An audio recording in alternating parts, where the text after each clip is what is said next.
Ini kita bersama-sama memikirkan tentang persoalan iman, kemudian motivasi dan sugesti.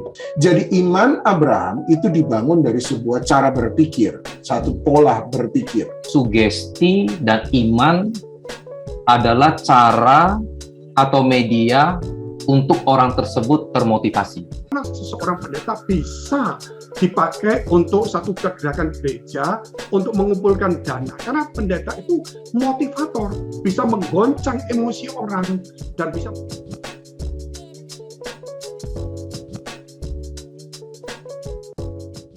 Shalom, puji Tuhan. Kita berjumpa kembali dalam acara Bestok sama narasumber kita hari ini.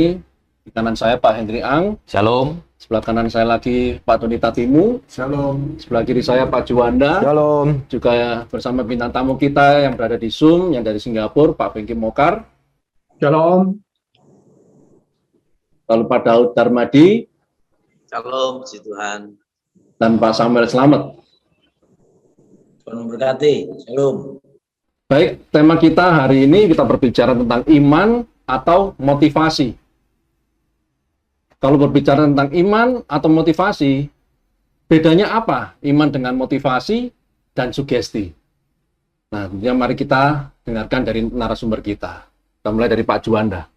Oke, terima kasih. Hari ini kita bersama-sama memikirkan tentang persoalan iman, kemudian motivasi dan sugesti. Ini seperti yang pernah saya katakan, ada dua kajian menarik. Satunya dari dunia teologi, satunya dari dunia psikologi. Tentu saja keduanya atau ketiganya ini bisa menjadi hal yang sama, tapi bisa juga menjadi sesuatu yang berbeda. Tergantung definisi saat seseorang mengatakan apa itu iman, apa itu motivasi, dan apa itu sugesti. Saya beri contoh, beberapa orang suka berkata seperti ini, udah pokoknya percaya deh, percaya. Nah, pada waktu ngomong percaya seperti ini, orang tersebut sedang mensugesti orang tersebut untuk melakukan sebuah tindakan. Persoalannya, apakah si orang tersebut termotivasi atau enggak untuk melakukan, itu persoalan lain. Tetapi, pada waktu orang itu tergerak, ada dorongan atau hasrat, itu motivasi, maka orang itu akan melakukan apa yang disarankan oleh temannya. Berarti sugestinya berhasil untuk menyuruh dia dengan dorongan dari bawah sadarnya anggap seperti itu, melakukan hal seperti itu. Tapi beda dengan iman. Iman itu adalah sesuatu penggerak dari dirinya karena dia melihat sebuah janji atau suatu kebenaran firman yang menolong dia untuk menggapai apa yang sedang Tuhan ingin kerjakan melalui kehidupannya. Ada 4 jenis iman kalau kita belajar dalam Alkitab. Saya beri singkatan menjadi 4K. K pertama adalah iman yang terkait dengan kesadaran. Itu seperti ada seorang yang wanita pendarahan, yang 12 tahun pendarahan, lalu ketika lihat ada Yesus, kemudian dia berkarya di dalam aneka pekerjaan yang ajaib. Si wanita ini dengan kesadarannya yang terkait dengan apa yang dikerjakan oleh Yesus, dia datang. Dia orang di luar Yesus. Tapi ini adalah bagian daripada kebanyakan orang di dunia, iman yang terkait dengan kesadaran. Mereka berjuang berkata bahwa Tuhan itu ada. Dari mana dia tahu Tuhan itu ada? Ada 3 kemungkinan. Pertama dari ciptaan. Yang kedua dari hati nurani. Dan yang ketiga dari peristiwa. Contoh, gara-gara peristiwa COVID ini sekitar 2 tahun, banyak pula orang yang berjumpa dengan Tuhan melalui firman. Tapi yang kedua adalah iman yang terkait dengan keselamatan. Dalam Efesus 2 dikatakan, sebab karena kasih karunia, kamu diselamatkan oleh iman, itu bukan hasil usahamu. Jadi, iman yang kedua itu mendamaikan orang tersebut dengan Tuhan Allah melalui pengorbanan Yesus.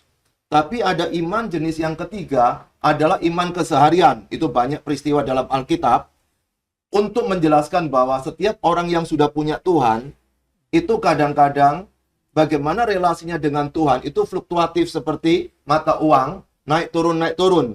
Jadi pada waktu dia mendapat berkat, pada waktu mendengarkan firman yang bagus, itu naiknya kenceng. Tapi pada waktu ada persoalan, bisa turunnya juga kenceng. Itu iman keseharian kita. Nah, iman keseharian inilah yang akan terkait dengan mahkota kehidupan kita. Kalau kita menjaga hidup kita kudus, ada mahkota kehidupan, dan seterusnya. Ada 5 jenis mahkota. Kemudian yang keempat adalah iman yang terkait dengan karunia. Dalam 1 Korintus pasal 12. Ada orang memiliki satu iman yang luar biasa besarnya menurut kebiasaan yang ada, dia berani melakukan tindakan yang orang lain tidak bisa. Itu adalah karunia. Saya kasih contoh yang gampang karunia beginilah. Ada orang punya mobil yang harganya 1M, lalu yang satunya harga 200 juta. Saya tidak sebut merek, nanti promo merek. Nah, kemudian ketika dia tergerak untuk memberikan kepada Pak Randy, maka yang diberikan itu adalah yang 1M. Itu adalah orang memiliki karunia memberi. Tapi kalau yang memberikan yang satunya, itu semua kita memberi. Ada karunia menginjil. Saya ini tidak punya karunia menginjil. Ngomong itu setengah mati, orang tidak tobat-tobat. Saya punya teman, itu ketemu orang dimanapun juga. Dia ngomong, orangnya bisa ngikut. Artinya, itu karunia. Nah, demikian juga ada orang punya karunia iman. Nah, dari keempat jenis ini, maka bisa dipisah jadi dua. Yang satu kesadaran itu untuk orang di luar Yesus, ini untuk orang di dalam Yesus. Nah, orang di dalam Yesus juga menghadapi pergumulan. Maka yang biasa menjadi persoalan di iman keseharian ini. Nah, iman keseharian ini yang terkait bagaimana dia berharap Tuhan bisa memberikan jalan keluar, maka perlu tetap dimotivasi. Oleh apa? Oleh orang-orang yang ada di sekitarnya. Contoh, ketika Paulus berkata kepada jemaat di Korintus, pergaulan yang buruk merusak kebiasaan yang baik. Maka orang-orang di sekitar itu bisa mempengaruhi dia untuk membentuk identitas dia. Bisa mengganggu bagaimana cintanya dia kepada Tuhan, bisa menjadi hambar atau menjadi tidak terlalu cinta karena di mana dia berada atau di lingkungan seperti apa. Namun, ketika dia mulai hambar, orang lain bisa mensupport dia melalui sugesti.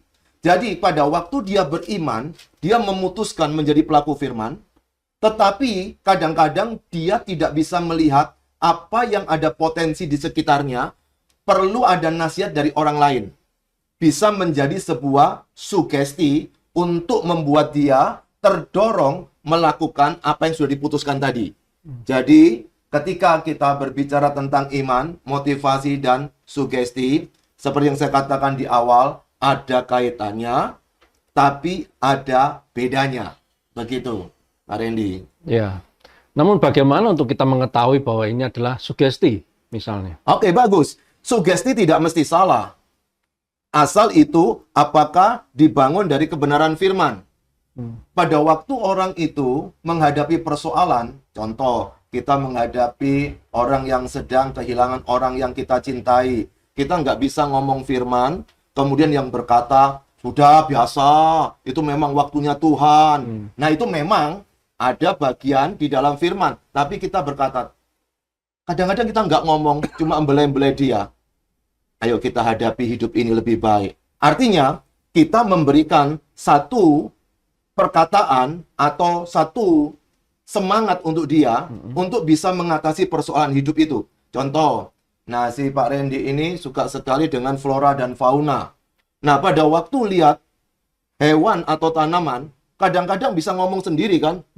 Tapi itu dalam dunia ilmu komunikasi ya, itu ternyata sugesti kita itu bisa terkait dengan makhluk hidup yang lain. Itu juga ada di Amsal itu. Jadi kalau kita memiliki, kalau di Amsal itu terkait dengan hewan atau tumbuhan ya? Hewan ya.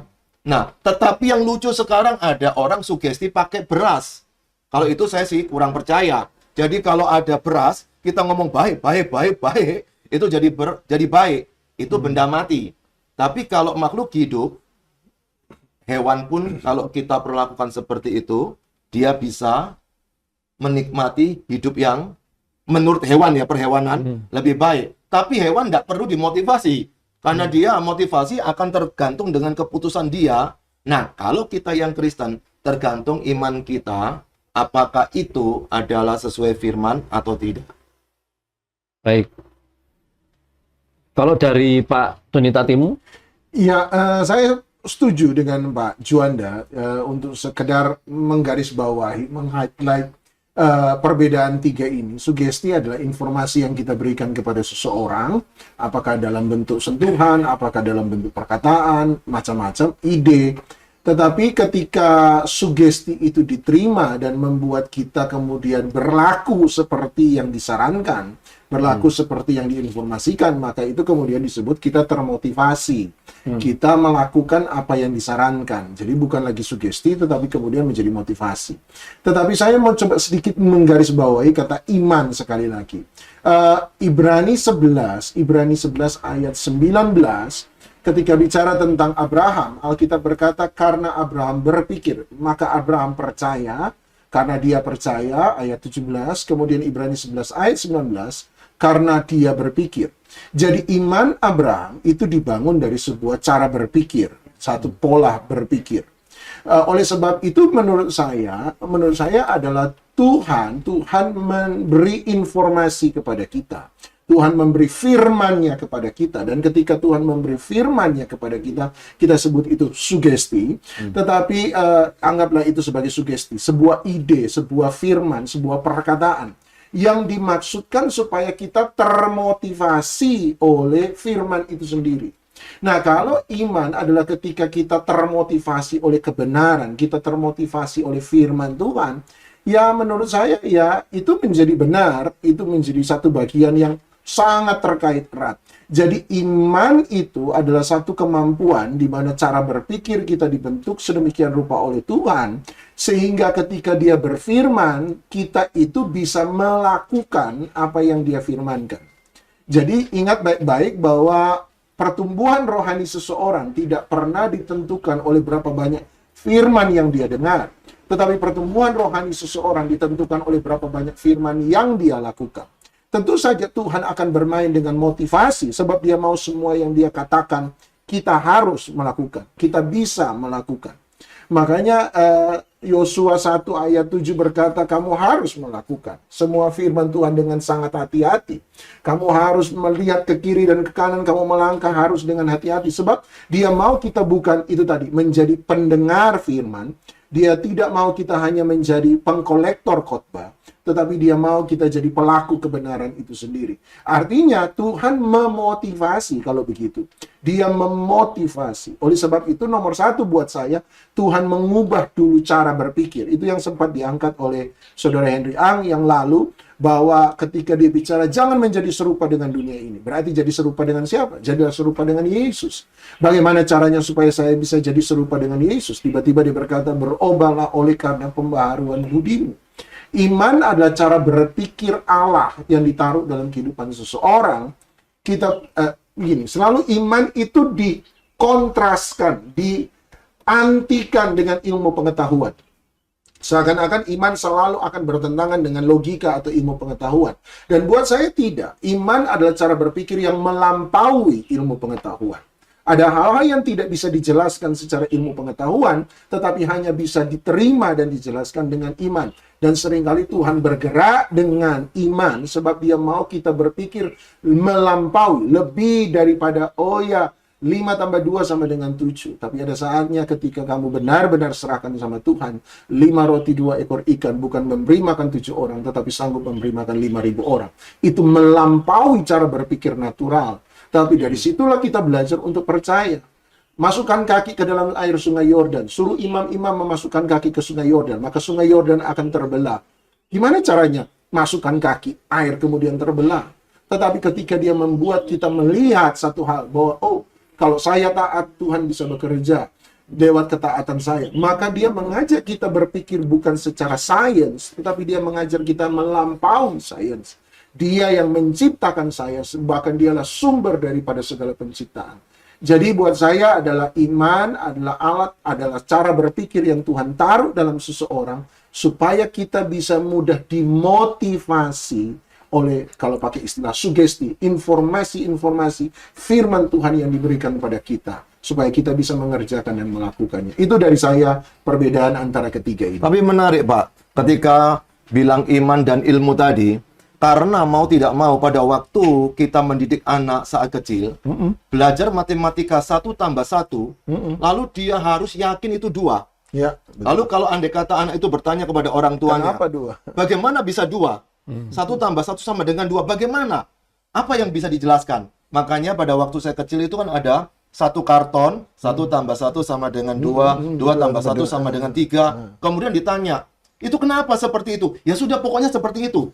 Demikian juga sesungguhnya iman itu. Betul. Jadi pada waktu mengajar itu adalah sedang beriman. Contoh lagi, ketika kita bilang ini warna merah. Mengapa ini merah? Nggak bisa apa-apa.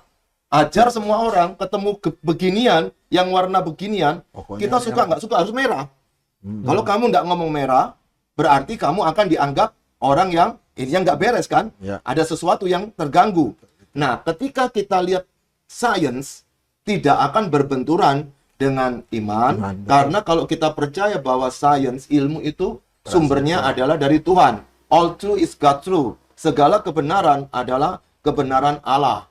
Jadi apapun kebenarannya itu tidak boleh bertentangan dengan kebenarannya Tuhan. Begitulah kira-kira. Jadi semuanya ada keterikatan berarti ya, antara iman, sugesti maupun motivasi. Seperti yang Pak Doni dikatakan, saling terkait kan itu. Ya, setuju. Iya. Kalau Pak Hendri, ini? Jadi kalau saya boleh sedikit memilah, ini saling keterkaitan, tapi sedikit memilah begini. Tadi sudah disampaikan juga, artinya sugesti dan iman adalah cara atau media untuk orang tersebut termotivasi. Kan seperti itu. Ya, jadi saling berkaitan.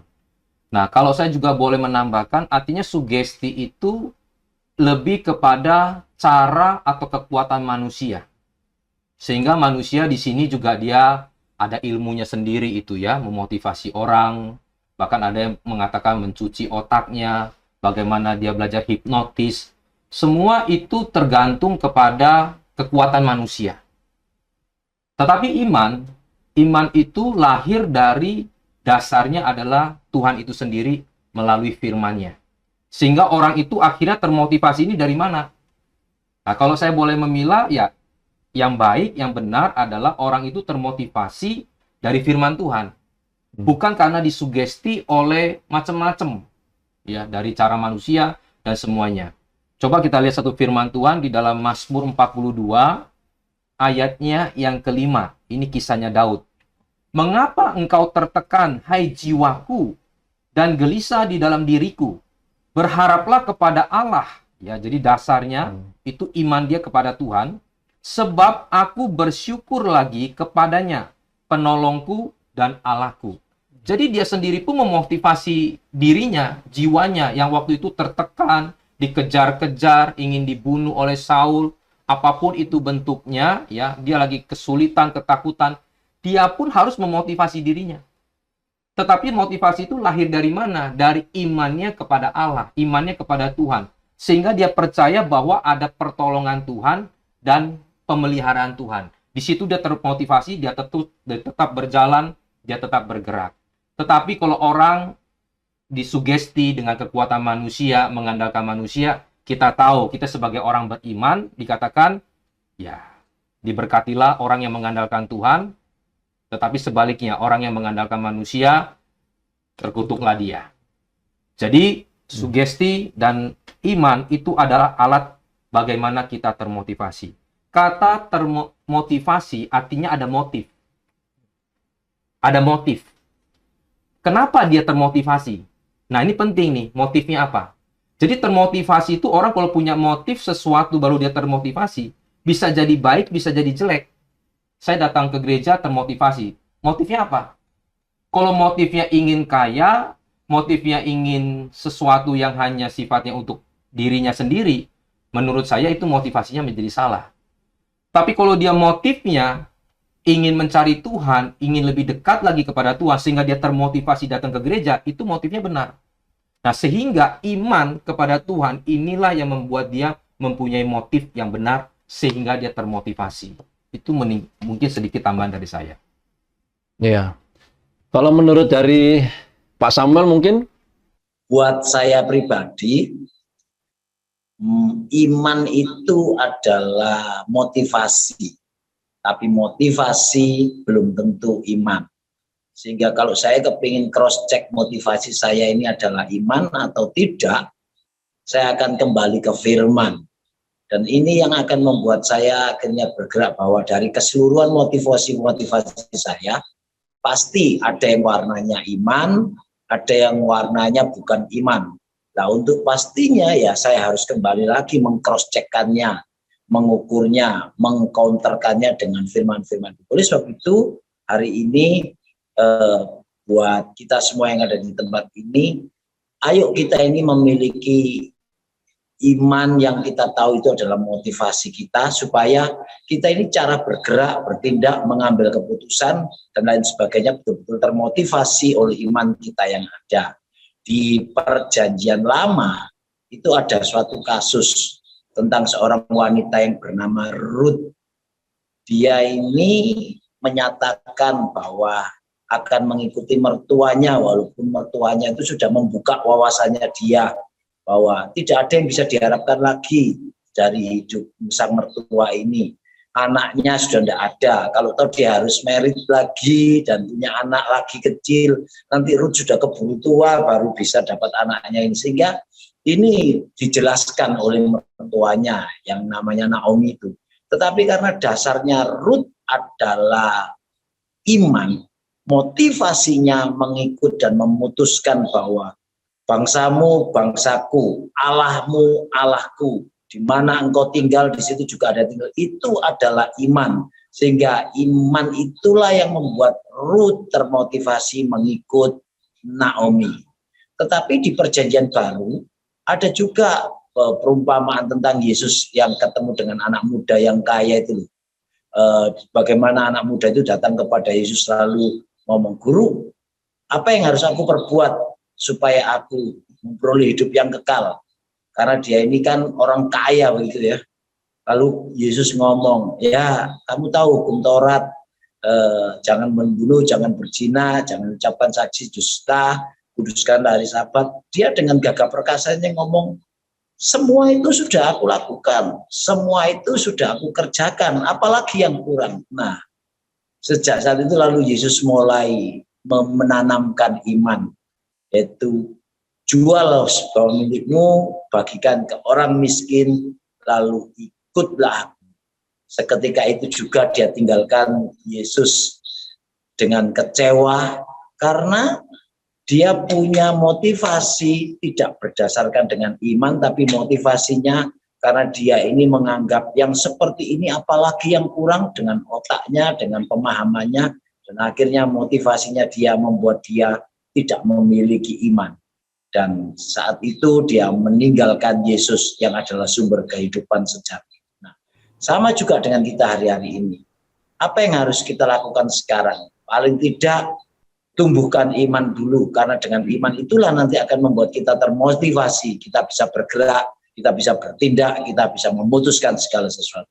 Tapi hati-hati, karena setiap kali keputusan bertindak dan membuat segala sesuatu harus dikonter kembali dengan firman. Kalau memang itu adalah sesuai dengan firman, itu adalah iman yang memotivasi kita. Demikian saya bisa berbagi. Tuhan memberkati. Jadi dari keempat narasumber tadi berbicara hal yang sama, bahwa iman dan motivasi serta sugesti ini menjadi satu keterikatan. Lalu apakah jika sudah mempunyai iman, apakah kita tetap memerlukan motivasi? Dan manakah yang lebih penting? Mungkin Pak Daud bisa memberikan pandangan. Ya, manakah yang lebih penting, apakah iman atau motivasi?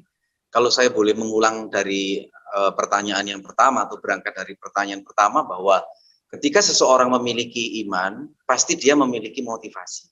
Ketika dia memiliki kepercayaan yang sungguh-sungguh kepada Tuhan, dia tidak akan pernah lelah mempercayai, dia tidak akan pernah lelah melangkah, dia tidak akan pernah lelah mengejar sesuatu. Jadi ada suatu dorongan, ada suatu semangat, dan itulah yang saya sebut dengan motivasi. Sehingga pada waktu kita hanya memiliki iman saja, kemudian tidak timbul suatu dorongan untuk melakukan sesuatu, kayaknya imannya ini perlu agak dikoreksi. Ya, apakah imannya memang benar, lurus, kuat, atau memang hanya sekedar beriman sebatas perkataan dan tidak melakukan apa-apa, yang kita bilang itu sebagai suatu iman yang mati.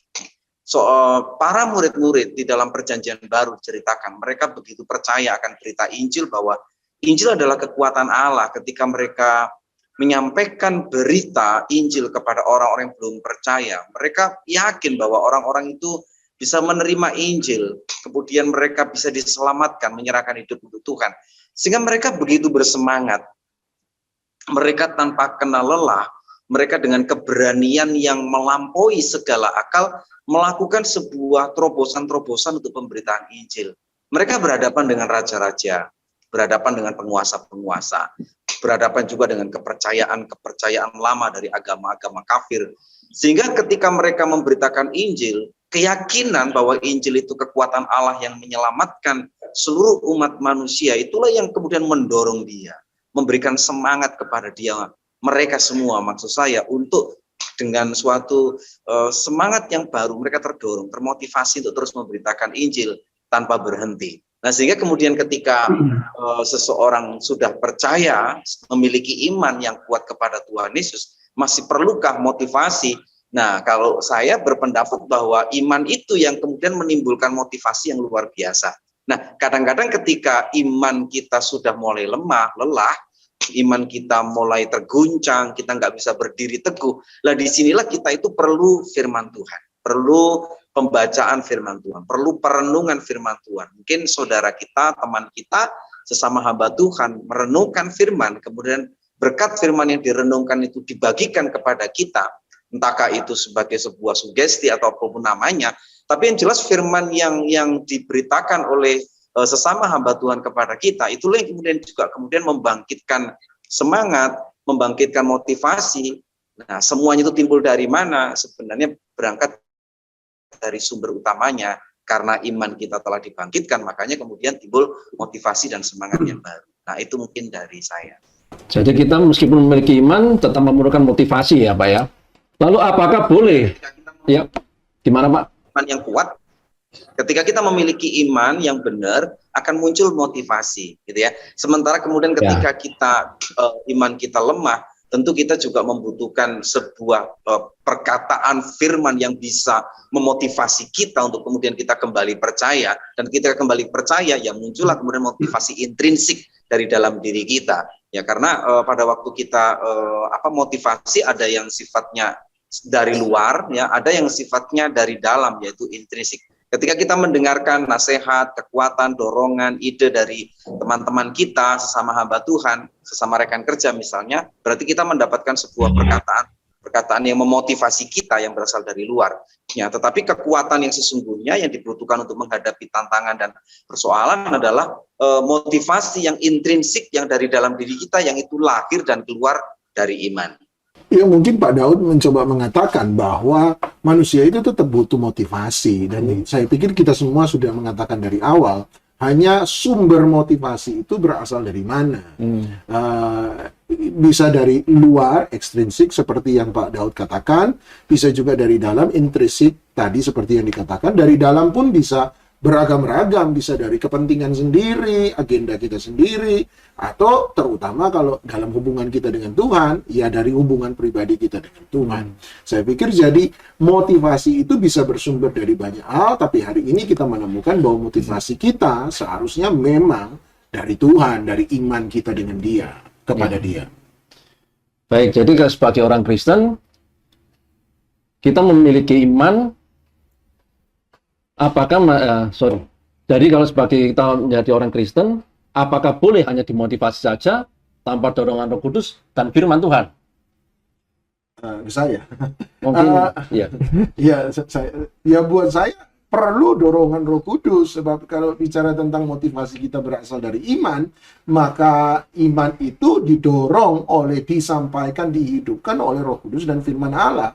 Bahkan firman Allah itu harus berjalan bersama-sama dengan Roh Kudus, sebab firman Allah yang berfungsi untuk mengajar, menyatakan kesalahan, memperbaiki kelakuan, menurut Paulus itu dinafasi oleh Roh Kudus itu sendiri.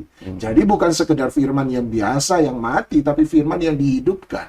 Jadi menurut saya firman yang dihidupkan oleh Roh Kudus itulah motivasi terbaik.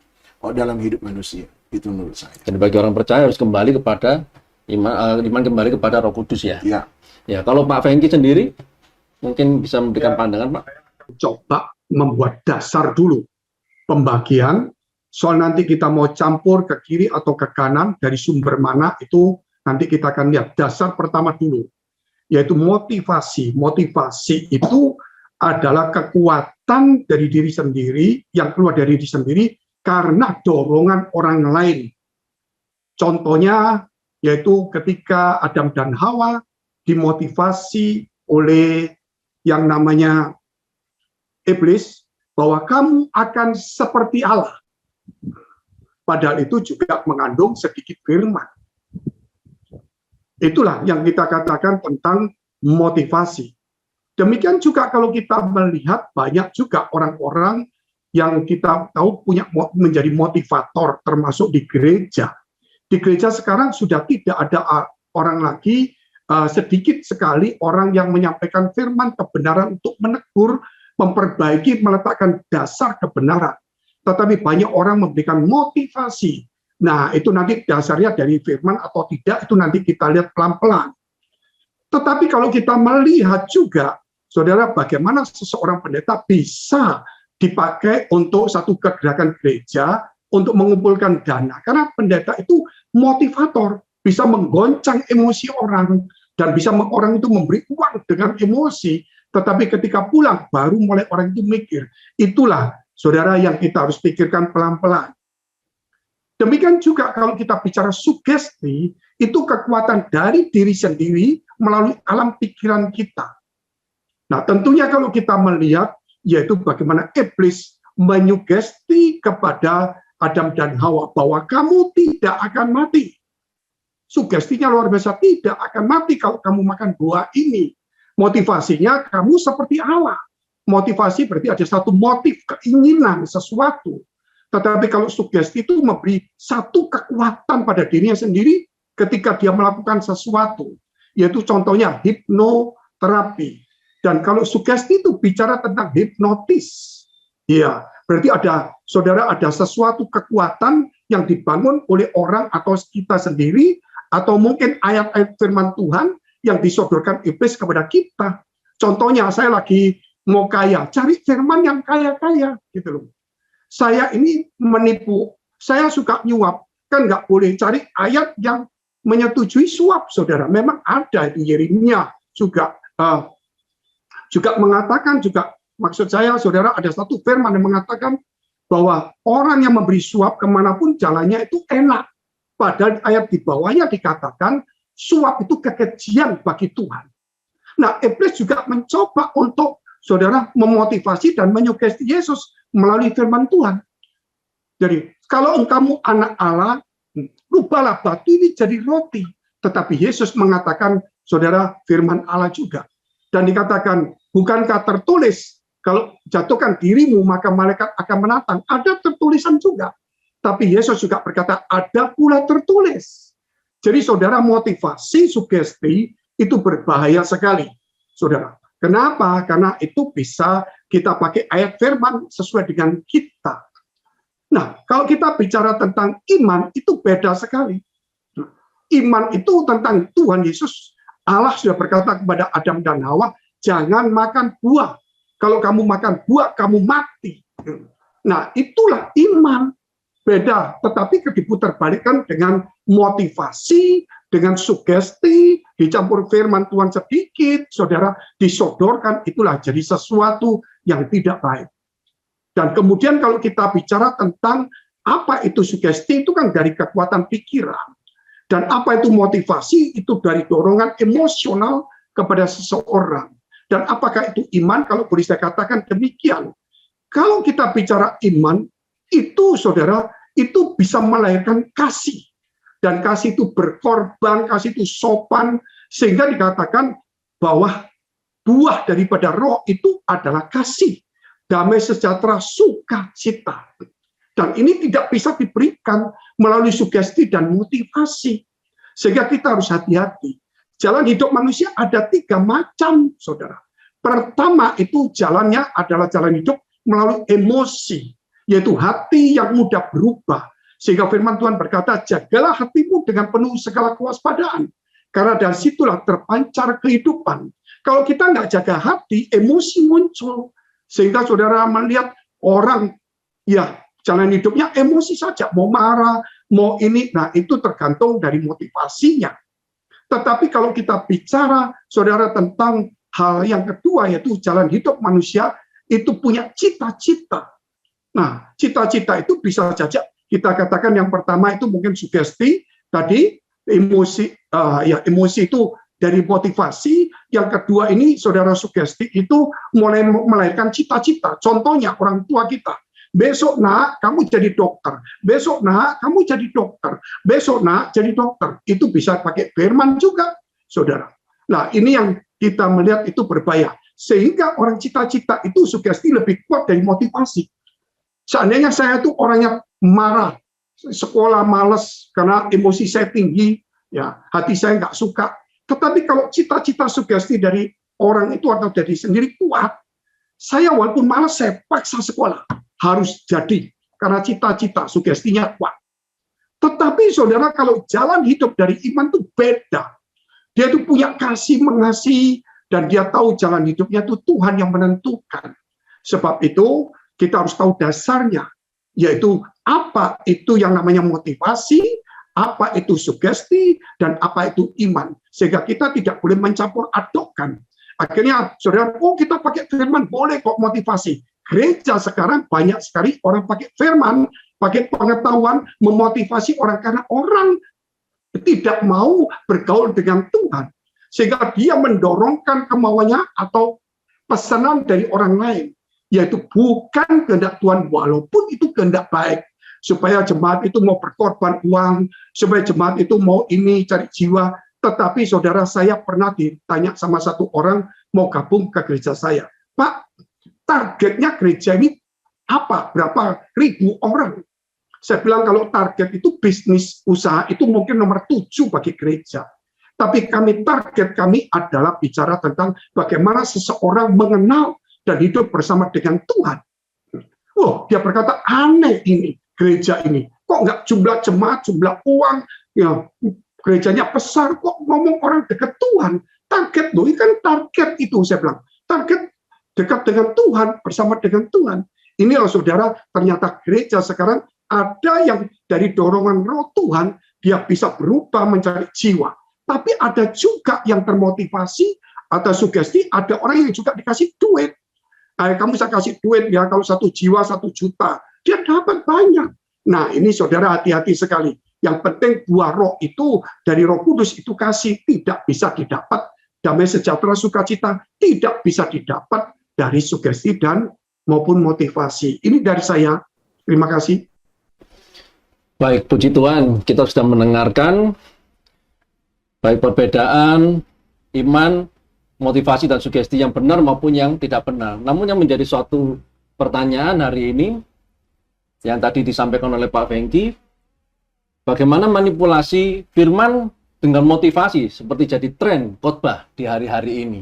Banyak hamba Tuhan hanya memotivasi, tapi kerap kali apakah benar itu kembali dari kebenaran firman Tuhan atau dari motivator dari dirinya sendiri yang membuat jemaat menjadi bingung mungkin.